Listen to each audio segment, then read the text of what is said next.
Tonight, war in the Middle East. Iran's supreme leader killed in US and Israeli attacks as Donald Trump calls on Iranians to take their country back. Fears the conflict is entering a dangerous new phase as Iran strikes back across the Middle East. And airspace closures plunge the region into chaos, leaving travellers stranded around the world. Hello, I'm Lydia Feng. This is ABC News.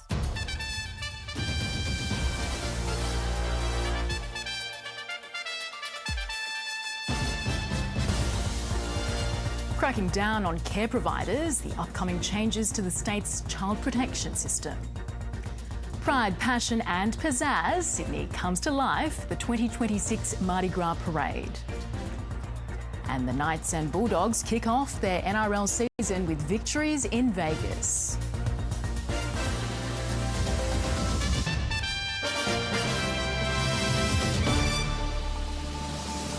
Iran's Supreme Leader Ayatollah Ali Khamenei has been killed in a major coordinated attack by US and Israeli forces. The strikes in Tehran have been met with fierce retaliation from the regime as it vowed severe punishment, launching missiles and drones at countries across the Middle East. US President Donald Trump says the military action gives Iranians the greatest chance to take back their country. Australia has thrown its support behind the US action, which has been condemned by the United Nations and plunged the region into chaos, including disruptions at airports across the world. People have taken to the streets of Tehran in celebration, but there's also concern about what comes next. Middle East correspondent Matthew Doran begins our coverage from Tel Aviv. A catastrophic escalation. For hours, missiles crisscross Middle Eastern skies. In Iran, people celebrated near the Ayatollah's destroyed compound, dancing and singing as news spread of the 86-year-old dictator's death from Israeli and US bombs. It's been mass terror, and we're not going to put up with it any longer. The announcement of his death on state TV, drawing dramatic emotions. The Israeli-US joint strikes began in broad daylight, hitting multiple Iranian cities, including the capital. US President Donald Trump quickly taking a war footing. For 47 years, the Iranian regime has chanted death to America and waged an unending campaign of bloodshed and mass murder. This regime will soon learn that no one should challenge the strength and might of the United States Armed Forces. Iranian state media says more than 100 were killed when a missile hit an all-girls school in the country's south. As a result of this brutal armed attack, hundreds of civilians have been killed and injured. Then Iran hit back with wave after wave of retaliatory strikes. Wow.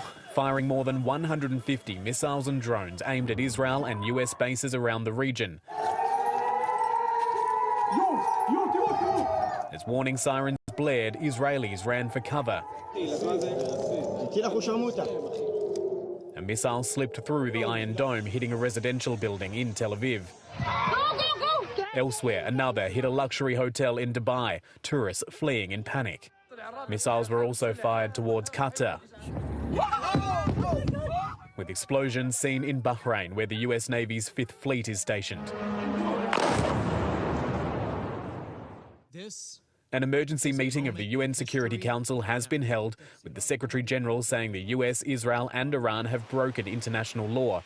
But Australia has thrown its support behind the Israeli and US action, while making it clear it played no direct role. Australia supports action to prevent Iran from obtaining a nuclear weapon and to prevent Iran from continuing to threaten international peace and security. Obviously, Australia did not participate in these strikes. It is clear they must never be allowed to develop a nuclear weapon. That remains the primary aim of the United Kingdom and our allies, including the US. Israel says it hit hundreds of military targets and warned there are more strikes on the way. This morning we eliminated senior officials in the Ayatollah's regime, Revolutionary Guards commanders, senior figures in the nuclear program, and we will continue. In the next few days we will hit thousands more targets of the terror regime. Among those killed, Mohammad Pakpour, head of the Revolutionary Guard, Defence Minister Aziz Nasrizadeh and Ali Shamkhani, a top military advisor. A number of senior figures could step up into the power vacuum, including Ali Larijani, head of the country's National Security Council, as well as cleric Hassan Khomeini and Chief Justice Ghulam Hossein Mohseni. The Iranian cabinet has warned this great crime will not go unanswered. For 37 years, Ali Khamenei reigned Iran with an iron fist. When the country was at its most powerful, he oversaw its nuclear program and spread Iran's power through its network of proxies, including Hezbollah in Lebanon, the Houthis in Yemen, and Hamas in Gaza, who were behind the October 7 attack on Israel. But Khamenei also presided over Iran's rapid decline. Successive popular protests in recent years have been met with brutal, deadly crackdowns as he fought to remain in control. But that uprising demonstrated cracks in the regime. Donald Trump now saying this is the single greatest chance for the Iranian people to take back their country. The exiled Crown Prince joining those calls. The final victory will still be forged by our hands. It is we, the people of Iran, who will finish the job in this final battle. The time to return to the streets is near. And Matthew joins us live from Tel Aviv. What's the latest there? Well, as you can hear at the moment, the sirens are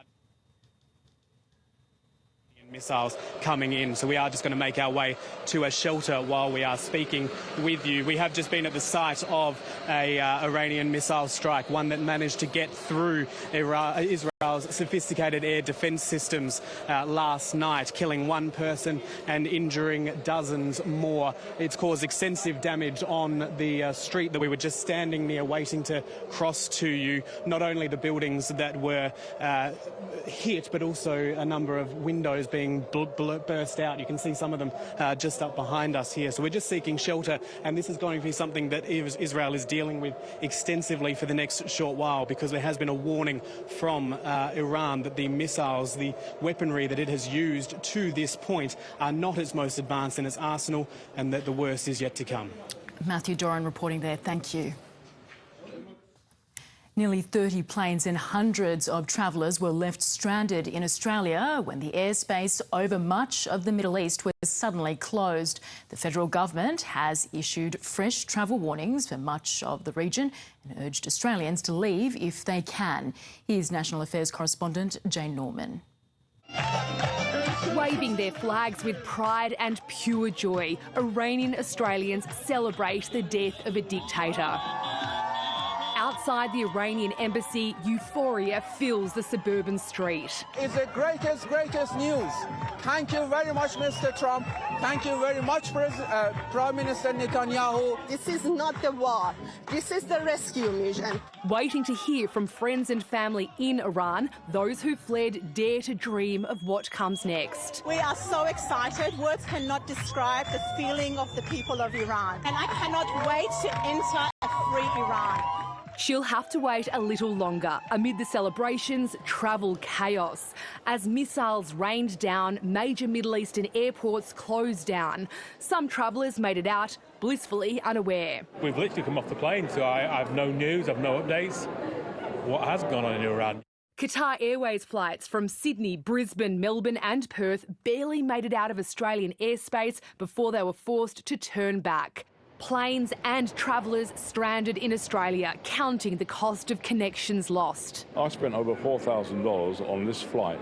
It's my mother's 90th birthday in 3 days' time. I'm not going to be there now. Well, I was told last night I get no recompense at all because it's war. In Sydney, it's been absolutely chaos. Hundreds were forced to sleep in the terminal, with hotels across the city booked out for Mardi Gras. Fortunately, the blow-up mattress made it a bit more comfortable compared to some other people. Australian officials are closely monitoring what is an evolving situation. The Prime Minister convening a meeting of the National Security Committee. Its immediate focus, Australians in the region, slapping do not travel warnings on multiple countries surrounding Iran and urging anyone there to leave if they can. Our ability to provide consular assistance in Iran is extremely limited. The government closed the Tehran embassy last year and expelled Iran's ambassador, revealing the regime was responsible for at least 2 attacks on Australian soil. I think no one would mourn the passing of Ayatollah Khamenei. I shed no tears over the death of the Ayatollah. This is an illegal attack by Israel and the United States. While clearly supporting the US, the Albanese government is choosing its words carefully, sidestepping questions about whether this attack was legal or justified. For now, it's putting in place plans for possible repatriations and preparing for significant aftershocks. Unfortunately, we will likely see a spike in oil prices globally. Probably anywhere between 5 and 10%. Amid the uncertainty, one thing's clear. These Iranians are ready to seize their destiny. Jane Norman, ABC News, Canberra. And Sean Tarek Goodwin is live in Sydney, where a group of Iranian Australians are celebrating the end of the rain. Sean, what's the feeling in the crowd there? Well, there's been dancing, hugging and tears of joy in the crowd behind me. More than 1,000 strong, predominantly Iranian Australians, gathering to celebrate the death of Ayatollah Ali Khamenei. There's a number of flags as well carrying the crest of the pre-revolution Pahlavi monarchy and large banners of exiled Crown Prince Reza Pahlavi. Now, some of the people I spoke to here say that they grew up under the oppressive regime led by Ayatollah Ali Khamenei, and for them, today marks a moment of hope.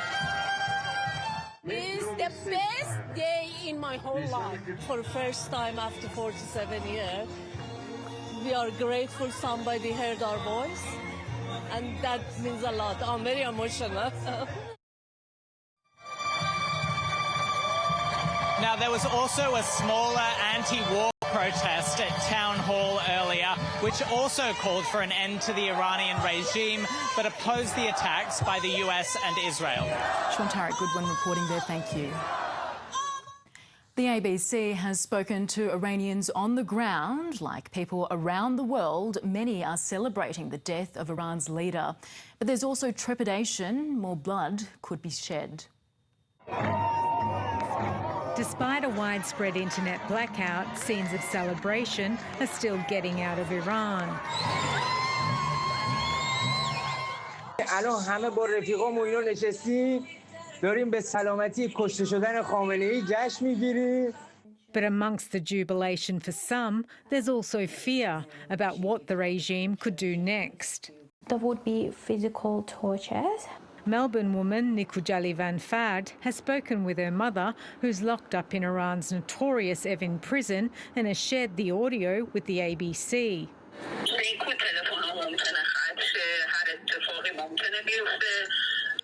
She says the 50-year-old's been in jail for 3 years, wrongly accused of being a spy for Israel.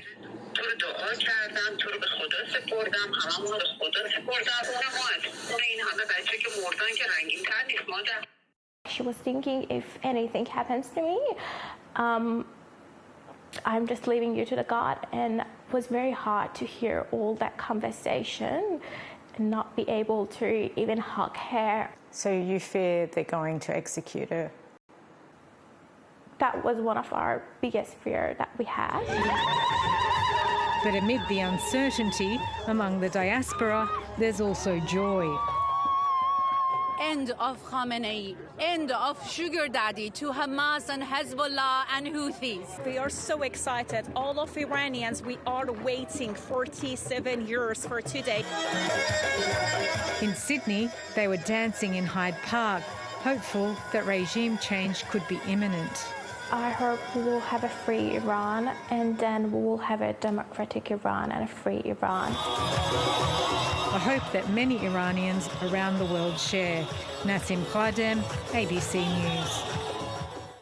Donald Trump campaigned on a promise of ending foreign wars, but the president argues Iran had the opportunity to strike a deal before the US unleashed what it's calling Operation Epic Fury. An extraordinary operation.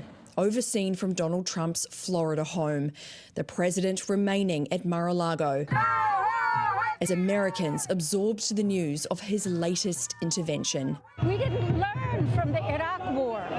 We need a regime change here. The US had been negotiating with Iran over its nuclear program up until a few days ago.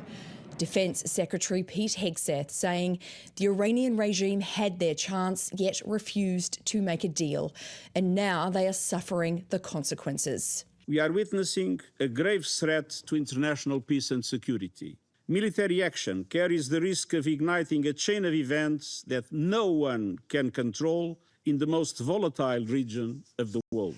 This is an incredibly risky move for a president who pledged to stop wars, not start them. With no clear idea yet of how long this conflict is going to run and the possibility of US lives being lost, Donald Trump is under pressure to justify his actions to the American people. A short time ago, Democrats and some Republicans on Capitol Hill argue the president needed congressional approval before launching the strikes. President Trump has initiated a completely unnecessary, in my view, really idiotic and illegal war against Iran. From Iranian Americans, though, expressions of gratitude. I just want to say thank you, Donald Trump. You're a man of your word. A sense of hope that Donald Trump's gamble will pay off. Rachel Clayton, ABC News, Washington. With the death of Iran's supreme leader, the question turns to what happens next. Iran's government has already announced an interim leadership, but as America's editor John Lyons explains, there is no guarantee that will hold. The Islamic Revolutionary Guard Corps, the IRGC, has been the Praetorian Guard for the regime in Tehran. With the killing of Supreme Leader Ali Khamenei in the US-Israeli attacks, the IRGC now becomes the most powerful institution in the country. They will not only be running the country, but they'll now be running this war as well. The key thing to watch now will be whether there are defections from inside the IRGC. If there are major defections, then this regime may fall. If the IRGC stays united, the regime will be weakened but not defeated. The Supreme Leader and the old men of this theocracy are not popular inside Iran. The days ahead will be dangerous and unpredictable. The IRGC has used its brutal machinery to smash previous uprisings. This is now a dramatic battle between younger Iranians and the Revolutionary Guard.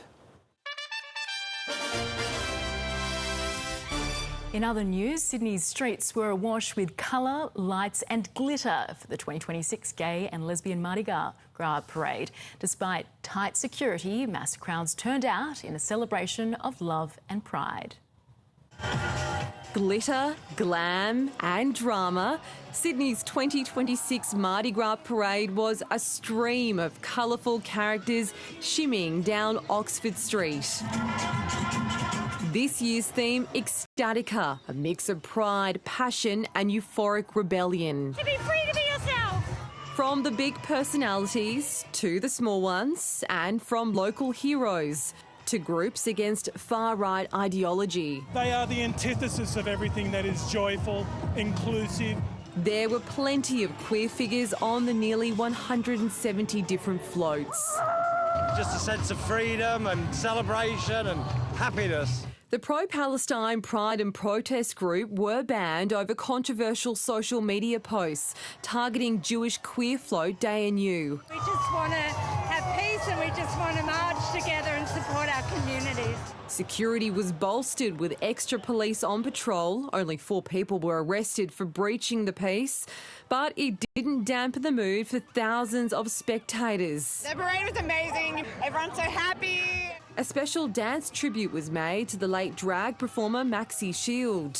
She was just a legend of the Sydney drag scene. She was beloved by so many. This year's famous after party has been cancelled, but it won't stop revellers partying until the early hours. Celebrations left a trail of glitter behind. By the morning, the clean-up was underway after a night dedicated to love and respect. Victoria Pingilly, ABC News, Sydney. The state government has announced what it says are the most significant reforms in decades to the child protection system. Gavin Coote has more. Teresa's formative years were more disruptive than most. She spent much of her teens living in foster and residential care homes across Western Sydney. Look, I think it's incredibly challenging, particularly as someone who was quite young at the time, but I'm grateful for those around me who were able to support me through that time. There are more than 13,000 children in out-of-home care across New South Wales. But multiple reviews have uncovered systemic failures, safety concerns and misuse of public money. Now, non-government care providers face a crackdown under sweeping new reforms. So providers who siphon taxpayer funds away from vulnerable children will not be welcome in a system in the future. As part of the new system, care providers will be subject to much tougher standards to ensure they're providing value for money. Our goal as a government is to build a world-class out-of-home care system so every child grows up feeling safe, being loved and having stability. While some child protection services will continue to be outsourced, the government will also play a bigger role in the sector. The Department of Communities and Justice will now be responsible for the recruitment of foster carers in the hope of bolstering their numbers. Look, we've been advocating for this for years, for children to be at the centre and for those carer homes to be supported so that children can have what they need to grow and thrive. The new accountability measures will be in place by July next year. Gavin Coote, ABC News, Sydney. Chloe Hart is here with sport. And Chloe, the Asian Cup is about to kick off. Yes, Lydia, the Women's Asia Cup is just around the corner. The tournament opener gets underway next hour. The Matildas start their campaign against the Philippines at Perth Stadium. Australia goes into the clash as the heavy favourite. ABC Sports' Amanda Shalala is there. Amanda, there have been some injury concerns for the Matildas. Chloe, the goalkeepers can't catch a break. Jada Wyman was today ruled out of the tournament with a knee injury. She's been replaced in the squad by Morgan Aquino.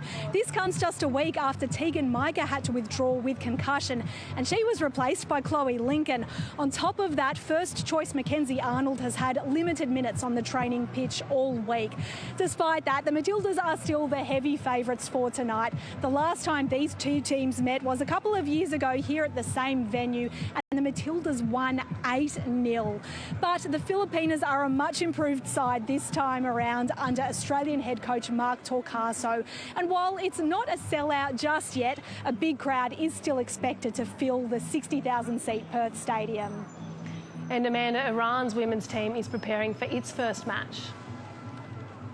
Chloe, Iran will face South Korea on the Gold Coast tomorrow night, and their players have had a very challenging build-up. They've dealt with the anti-government protests over the past couple of months, which have escalated, and then, of course, today's news with the death of the Supreme Leader. Now, the players and the staff are not allowed to speak out about the regime, so when the head coach was asked about her reaction to the latest developments today, unsurprisingly, she didn't want to comment.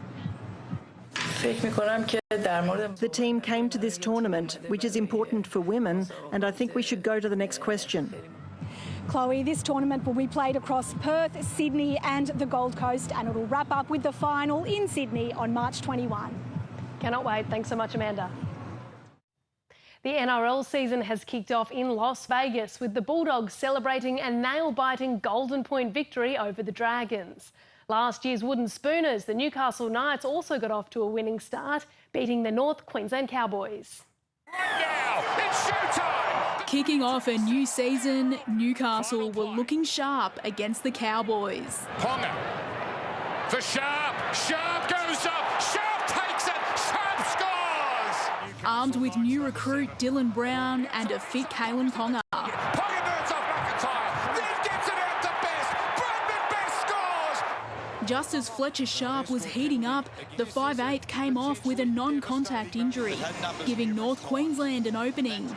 But the Cowboys' efforts were off the mark, and the Knights' crusades of Vegas happily ended with a 10-point win. For the Newcastle Knights and their new coach. Facing local rivals, the Dragons, Lockie Galvin set out to stamp his authority as Canterbury's halfback. Galvin and Preston. Oh, footwork! The Bulldogs tried to get some breathing space as St George Illawarra made a trick play for Setu Tu's debut four-pointer. There's his offload. What a play. Hart got it away. Locked at 14-all, the Bulldogs captain kicked the winner with just 10 seconds left in golden points. It goes to the skipper. It's Stephen Crichton. Securing the win 15 points to 14 as the curtain closed on another show in Vegas. Stephen Crichton, take a bow. Bindi Bryce, ABC News. In the men's A-League, Sydney FC has pulled off a 1-0 away win over Wellington, pushing the Phoenix back to the bottom of the ladder. Alexander Popovich scored his second goal for the Sky Blues in the 49th minute to lift his side to third on the ladder. It was a rough start to Chris Greenacre's tenure in his first game as Phoenix coach after his predecessor quit last week. Earlier, the Wanderers secured their first win in 4 games, upsetting Macarthur 4-0. A first-half blitz put Western Sydney up 3 goals by the main break, with Brandon Borrello slotting the 4th in the 70th minute. A blistering century from Elisa Healy has helped Australia to its biggest ever ODI total at home in the women's 3rd one-day international against India. The retiring skipper blasted 158 off 98 deliveries in her final white ball game for her country. She was given a guard of honour after being sent in to bat in Hobart and put on a clinic, smashing 29 boundaries. But she could only laugh at this dismissal, missing a full toss. An unbeaten 100 from Beth Mooney saw the Aussies set India an imposing target of 410 for victory. Picks it up with a single. And Vegas drew a record rugby league crowd, more than 45,000 fans. What a way to start the NRL season. And it's a big week of footy ahead. Yeah, the Tigers have a bye, but the rest of the competition will play, starting off with Parramatta up against the Storm in Melbourne. What a contest. Thanks, Chloe. Most beachgoers might be a little worried if they ran into a bull on the shore. But for locals on WA's south coast, it's just another day in paradise. Right, Brucey, do you want to come for a spin in the truck? We'll go down the beach. Tom Kennedy is gearing up for a day out with his rather unusual pet. Spin your bum round. Bruce the Brahmin. That's it. Let's go. Some would call him a local celebrity. His temperament's nice. We're just having fun. He's loves going to the beach and socialising. So we thought we'll bring him down. Since he's been a little fella, he used to come down with the horses a lot. Bruce was given a second chance when he was just 8 months old. He had no purpose at the old stud that he was at. He was left to grow up there, and they were going to just send him off to the abattoir when he was big enough. Tom maintains the Brahmin breed is misunderstood. They're not all mean and nasty if you bring them up right. They're actually very friendly and very inquisitive, very intelligent. Despite the fact that Brucey weighs 2 T-bones short of 2 tonnes, it doesn't put beachgoers off from coming up and giving him a big old pat. I've always wanted to come and see him, but I haven't been able to. It's my dream to meet him, yeah. He's a celebrity around here. Yeah, he certainly is. He likes to swim, he likes people, you know. All that time at the beach is thirsty work. Next stop, the bar. You might as well serve him. And to finish off, a round of pool. Probably great, given the way life is nowadays. People need just something simple and real to smile at. Not your average day at the beach. Kate Forrester, ABC News, Albany. Now let's take a look at the weather. There were a few showers about in Sydney this morning before the skies cleared. It reached a top of 28 in the city and 26 in Parramatta. Overnight lows were generally in the high teens and 20s along the coast. Maximums were in the high 30s in the west. Cobar and Burke hit 37. On today's satellite, extensive cloud and thunderstorm activity is visible across the tropical north due to a monsoon trough in the region. On tomorrow's chart, a trough across the state's far west is bringing unsettled weather to the region. Around the country tomorrow, rain for Melbourne and Canberra. For the northeast, partly cloudy with a chance of showers in the northern rivers and mid-north coast. And in the southeast, cloudy and very high chance of afternoon rain in the south coast and southern tablelands. Grey skies too in the west with storms and heavy rain forecast. Off the coast, winds up to 30 knots, seas up to 2 metres. In Sydney tomorrow, partly cloudy with slight chance of a shower. It's expected to reach 28 in the city and Parramatta. The sun will rise at 6:42 and further ahead is shower or two on Tuesday, 28 in the city and the west, a possible shower on Wednesday, dry conditions on Thursday. And that's all from ABC News. Enjoy the rest of your evening.